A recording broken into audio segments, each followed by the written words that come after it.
সম্মানিত রোজাদার বৃন্দ, আসসালামু আলাইকুম। প্রতিদিন 1.5 পারা করে কোরআন শরীফ তেলাওয়াতের মাধ্যমে 6 রোজায় যে 9 পারা কোরআন তেলাওয়াত করা হবে প্রতিদিনের তারাবিতে, তা আজ শেষ হচ্ছে। আগামীকাল থেকে প্রতিদিন 1 পারা করে তেলাওয়াত করা হবে। সেই হিসেবে আজ ষষ্ঠ তারাবির দিন। আজ 6 রমজান 1446 হিজরি, 6 মার্চ 2025 ইসাই এবং 20 ফাল্গুন 1431 বঙ্গাব্দ। প্রিয় সুধী, আজ সূরা আরাফের 12 নম্বর আয়াত থেকে শুরু করে শেষ পর্যন্ত এবং সূরা আনফালের 40 নম্বর আয়াত পর্যন্ত তেলাওয়াত করা হবে। এই সমগ্র তেলাওয়াতে আল্লাহ পাক যা কিছু আমাদের জন্য নির্দেশনা দিয়েছেন বা আল্লাহ যে সমস্ত বিষয়ের প্রতি গুরুত্ব আরোপ করেছেন, সেগুলির সারসংক্ষেপ আমরা আলোচনা করব। নামাজে সুন্দর পোশাক পরার গুরুত্ব উল্লেখ করে সূরা আরাফের 31 নম্বর আয়াতে রাব্বুল আলামিন বলেন, হে আদম সন্তান, প্রত্যেক নামাজের সময় সুন্দর পোশাক পরিধান করো, আর খাও ও পান করো এবং অপব্যয় করো না। তিনি অপব্যয়কারীদেরকে পছন্দ করেন না। 42 নম্বর আয়াতে রাব্বুল আলামিন বলেন, যারা ঈমান এনেছে এবং সৎকর্ম করেছে, এমন কাউকে আমি তার সামর্থ্যের চাইতে বেশি বোঝা দেই না। তারাই জান্নাতের অধিবাসী, তারাই তাতেই চিরকাল থাকবে। 51 নম্বর আয়াতে বলা হয়েছে, তারা শ্রেয় ধর্মকে তামাশা ও খেলা বানিয়ে নিয়েছিল এবং পার্থিব জীবন তাদেরকে ধোঁকায় ফেলে দিয়েছিল। সুতরাং আজকে আমি তাদেরকে তেমনিভাবে ভুলে থাকব, যেমনিভাবে তারা দিনের সাক্ষাৎকে ভুলে গিয়েছিল এবং আমার আয়াতসমূহকে অবিশ্বাস করত।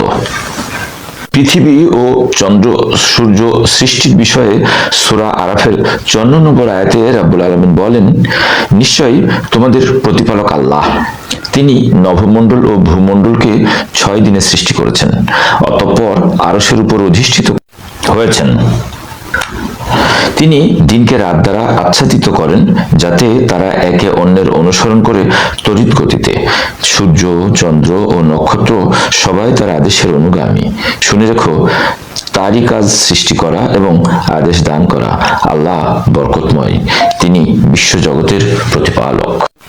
তোমরা বিনীতভাবে ও সঙ্গোপনে তোমাদের প্রতিপালককে ডাকবে, তিনি সীমা লঙ্ঘনকারীদেরকে পছন্দ করেন না। পৃথিবীকে শান্তি শৃঙ্খলা স্থাপনের পর তাতে বিপর্যয় ও বিশৃঙ্খলা সৃষ্টি করো না। আল্লাহকে ভয়, ভীতি ও আশা আকাঙ্ক্ষার সাথে ডাকো। নিশ্চয়ই আল্লাহ করুণা এবং সৎ কর্মশীলদের নিকটবর্তী। যারা আমার আয়াতসমূহকে এবং আখিরাতের সাক্ষাৎকে মিথ্যা প্রতিপন্ন করে, তাদের যাবতীয় আমল ধ্বংস হয়ে যায়। তারা যা করত তদনুযায়ী তাদেরকে প্রতিফল দেয়া হবে। যারা খারাপ কাজ করলো, তারপর তওবা করে নেয় এবং ঈমান আনে, তবে নিশ্চয়ই তোমার আল্লাহ তো ক্ষমাকারী, করুণাময়। বলুন, হে মানব মণ্ডলী, তোমাদের সবার প্রতি আমি আল্লাহ প্রেরিত রসূল। সমগ্র আসমান ও জমিনে তার রাজত্ব। একমাত্র আল্লাহ ছাড়া আর কারো উপাসনা নাই। তিনি জীবন ও মৃত্যু দান করেন। সুতরাং তোমরা সবাই বিশ্বাস স্থাপন করো আল্লাহর উপর, তার প্রেরিত উম্মি নবীর উপর। তোমরা তারই অনুসরণ করো, যিনি বিশ্বাস রাখেন আল্লাহ ও তার সমস্ত কালামের উপর। আশা করা যায় তোমরা সরল পথ প্রাপ্ত হবে। 167 নম্বর আয়াতে আল্লাহ পাক বলেন, আর সে সময়ের কথা স্মরণ করো, যখন তোমার পালনকর্তা সংবাদ দিয়েছেন যে অবশ্যই কিয়ামত দিবস পর্যন্ত ইহুদিদের উপর এমন লোক পাঠাতে থাকবেন, যারা তাদেরকে নিকৃষ্ট শাস্তি দান করতে থাকবে। নিঃসন্দেহে তোমার পালনকর্তা শীঘ্র শাস্তি দানকারী এবং তিনি ক্ষমাশীল ও দয়ালু।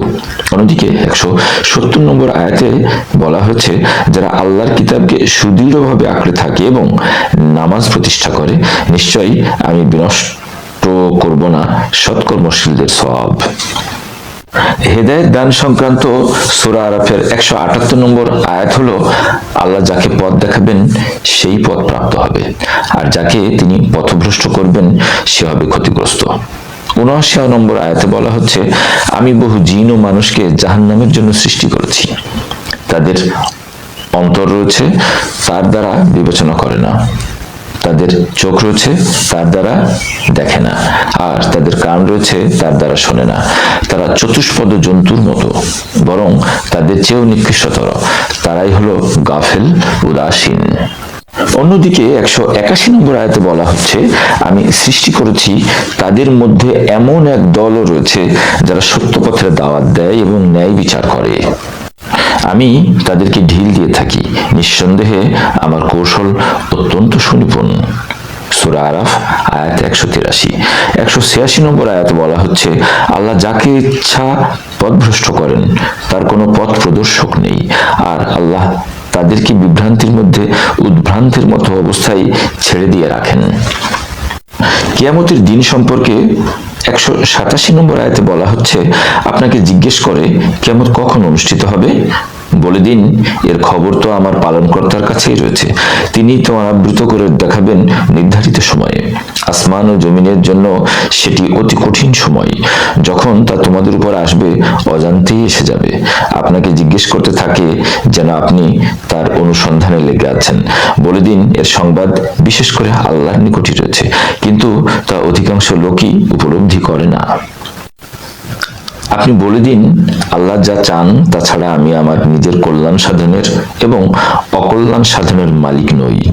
আর আমি যদি গায়েবের কথা জেনে নিতে পারতাম তাহলে বহু মঙ্গল অর্জন করে নিতে পারতাম, ফলে আমার কোনো অমঙ্গল কখনো হতে পারত না। আমি তো শুধুমাত্র একজন ভীতি প্রদর্শক ও সুসংবাদদাতা ঈমানদারদের জন্য।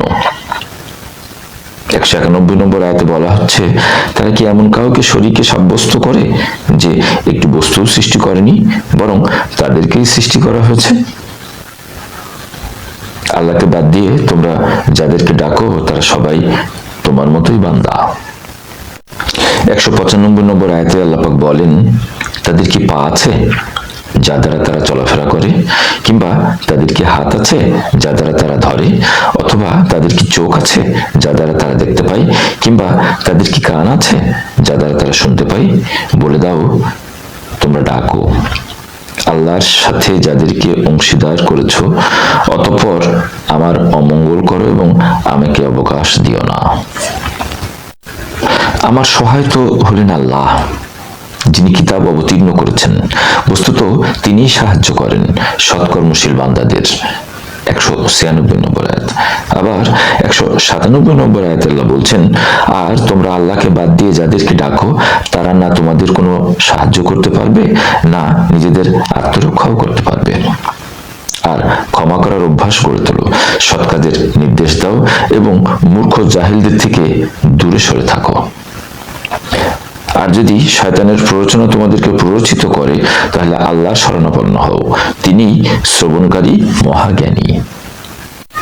কোরআন তিলাওয়াত চলাকালীন তা শোনার বিষয়ে গুরুত্ব আরোপ করে 204 নম্বর আয়াতে রাব্বুল আলামিন বলেন, আর যখন কোরআন পাঠ করা হয় তখন মনোযোগ সহকারে শ্রবণ করো এবং নীরব ও নিশ্চুপ থাকো, যাতে তোমাদের উপর রহমত বর্ষিত হয়। অন্যদিকে 205 নম্বর আয়াতে তিনি বলেন, আর স্মরণ করতে থাকো স্বীয় পালনকর্তাকে আপন মনে ক্রন্দনরত ও ভীত সন্ত্রস্ত অবস্থায়, এবং এমন স্বরে যা চিৎকার করে বলা অপেক্ষা কম, সকালে ও সন্ধ্যায়, আর বেখবর থেকো না। সম্মানিত রোজাদার বৃন্দ, আজ সূরা আনফালের 40 নম্বর আয়াত পর্যন্ত তেলাওয়াত করা হবে। এই সূরা আনফালের প্রথম আয়াতে রাব্বুল আলামিন বলেন, তোমরা আল্লাহকে ভয় করো এবং নিজের অবস্থা সংশোধন করে নাও, আর আল্লাহ এবং তার রসুলের হুকুম মান্য করো যদি ঈমানদার হও। ঈমানদারদের বিষয়ে 2 নম্বর আয়াতে বলা হয়েছে, যারা ঈমানদার তারা এমন যে যখন আল্লাহর নাম নেওয়া হয় তখন ভীত হয়ে পড়ে তাদের অন্তর, আর যখন তাদের সামনে পাঠ করা হয় আল্লাহর কালাম তখন তাদের ঈমান বেড়ে যায় এবং তারা শ্রেয় পরওয়ারদিগারের প্রতি ভরসা পোষণ করে। 3 ও 4 নম্বর আয়াতে রাব্বুল আলামিন বলেন, যে সমস্ত লোক যারা নামাজ প্রতিষ্ঠা করে এবং আমি তাদেরকে যে রুজি দিয়েছি তা থেকে ব্যয় করে তারাই হলো সত্যিকার ঈমানদার। তাদের জন্য রয়েছে শ্রেয় পরওয়ারদিগারের নিকট মর্যাদা, ক্ষমা এবং সম্মানজনক রুজি। কাফেরদের প্রসঙ্গে 15 নম্বর আয়াতে রাব্বুল আলামিন বলেন, হে ঈমানদারগণ, তোমরা যখন কাফেরদের সাথে মুখোমুখি হবে তখন পশ্চাদপসরণ করো না। তিনি 22 নম্বর আয়াতে বলেন, নিঃসন্দেহে আল্লাহ তাআলার নিকট সমস্ত প্রাণীর তুলনায় তারাই মূক বধির, যারা উপলব্ধি করে না। 27 নম্বর আয়াতে বলা হয়েছে, হে ঈমানদারগণ, খেয়ানত করো না আল্লাহর সাথে ও রসুলের সাথে, এবং খেয়ানত করো না নিজেদের পারস্পরিক আমানতে জেনে শুনে। 36 নম্বর আয়াতে বলা হচ্ছে, নিঃসন্দেহে যেসব লোক কাফের তারা নিজেদের সম্পদ ব্যয় করে আল্লাহর রাস্তায় বাধা দান করার জন্য। সম্মানিত রোজাদার বৃন্দ, আজ এ পর্যন্তই। আজ নবম পারা তেলাওয়াতের পর আগামীকাল থেকে প্রতিদিন এক পারা করে তেলাওয়াত করা হবে। সপ্তম পারার তেলাওয়াতের সারসংক্ষেপ নিয়ে আবার যেন আপনাদের সামনে উপস্থিত হতে পারি, ততক্ষণ পর্যন্ত আপনাদের কাছে দোয়া চাই। ভালো থাকবেন।